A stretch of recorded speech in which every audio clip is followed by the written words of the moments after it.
देते हैं और संविधान की शपथ लेकर वो कहते हैं कि संविधान का पालन करेंगे, लेकिन पूरी तरीके से संविधान का गला घोटा जा रहा है। चाहे वो हमारे जैन साहब हैं, दारा सेना के राष्ट्रीय अध्यक्ष मुकेश जैन साहब है, उनका मामला हो, चाहे संत आसाराम जी बापू का मामला हो।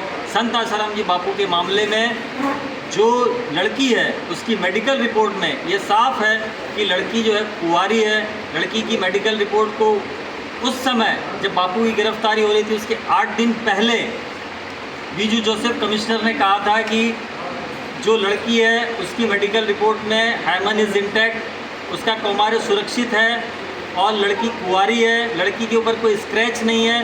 दूसरी बात यह है कि जो एफआईआर है उस लड़की की, उसमें साफ है कहीं पर भी कोई भी बलात्कार शब्द का प्रयोग नहीं है। तो बिना सबूत बापू जी को जेल में डाला गया है और उनको न पैरोल दी जा रही है, उनके बीमारी के लिए भी उनको जो है पैरोल नहीं दी जा रही है। उनके परिवार में उनके संबंधी स्वर्गवास हो गया लेकिन उनको पैरोल नहीं दी जा रही है उस मामले में भी। तो ये पूरी तरीके से संविधान का गला घोटा जा रहा है और सर्वोच्च न्यायाधीश इसके लिए जिम्मेदार है। तारा सिंह जी के मामले में उड़ीसा में उनको आजीवन कारावास 14 वर्ष का हो, 14 वर्ष में उनको छोड़ना चाहिए आजीवन कारावास में, लेकिन उनको 24 वर्ष हो गए, उनको भी कोई पैरोल नहीं है। और संत नारायण साईं जी के मामले में 12 वर्ष पुराना एक मामला जिसमें बालिग लड़की कह रही कि मेरे साथ बलात्कार हुआ, तो 12 वर्ष पुराना मामला ऐसा पूरे देश में पहली बार हुआ है कि उस मामले को लेकर संत नारायण साईं जी को भी 10 साल से जेल में रखा गया है, उनको भी कोई पैरोल नहीं है। तो ये पूरे देश के अंदर जो है पूरा अन्याय चल रहा है। जो सर्वोच्च न्यायाधीश जो है वो पूरी तरीके से अन्याय कर रहे हैं और जो आतंकवादी संगठन है, जो आतंकवादी है, उन लोगों को तो वो लोग छोड़ देते हैं, लेकिन जो हिंदू धर्म रक्षा के लिए धर्मांतरण के विरोध में जो अड़चन आ रहे हैं, जो रुकावट आ रहे हैं, उनको जेल में डाल देते हैं। ऐसे ही जैन साहब है, जैन साहब जितनी देशद्रोही शक्तियाँ हैं, जितना जैन साहब लड़ रहे हैं हमारे यूनाइटेड हिंदू फ्रंट में, दिल्ली में कोई भी नहीं लड़ रहा है सुप्रीम कोर्ट में। पिछले 25 वर्षों से लगातार हम लोग लड़ रहे हैं। जैन साहब के ऊपर देशद्रोह का धाराएं लगा दी गई है। एक ही मुकदमे में जब भगवान जगन्नाथ महाप्रभु की रथ यात्रा रोकी गई तो जैन साहब ने जो है उसके लिए आंदोलन करने की बात की, तो जैन साहब के ऊपर देशद्रोह की धारा लगा दी गई। जैन साहब को एक ही मुकदमे में जहां जमानत मिल गई दिल्ली में, उस मुकदमे में 4 मुकदमे उड़ीसा में लगाए गए हैं।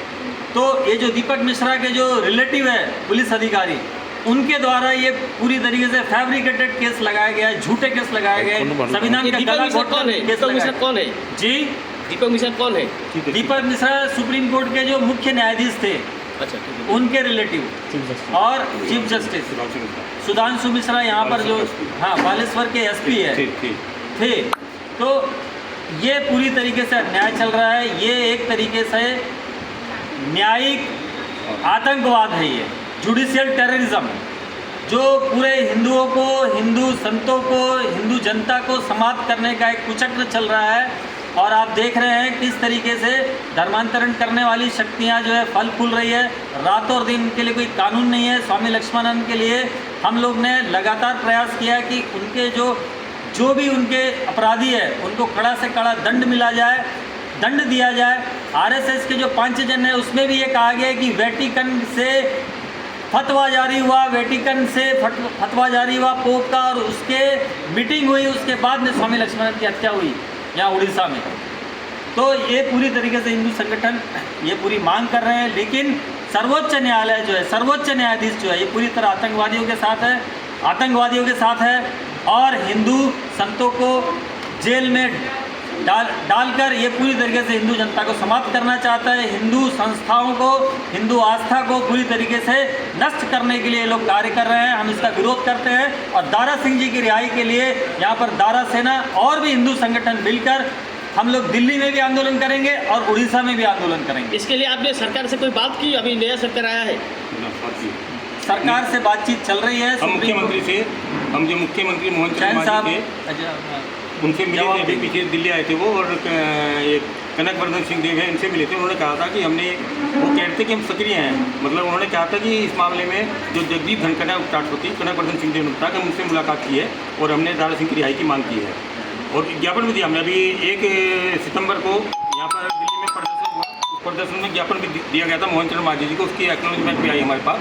तो हमारा ये अनुरोध है कि अभी जो आने वाली 2 अक्टूबर है गांधी जयंती, उस पर कैदी को रिहा किया जाता है, दारा सिंह को रिहा करें और आसाराम बापू को भी छोड़े। और मेरे खिलाफ भी जो झूठे मुकदमे चलाए गए हैं, एक अपराध में 4 मुकदमे चलाए जा रहे हैं, पूरा संविधान का गला घोटा जा रहा है, इस सबको बंद किया जाए और न्यायिक अत्याचार ये बंद होना चाहिए। ये 2 अक्टूबर को दारा सिंह के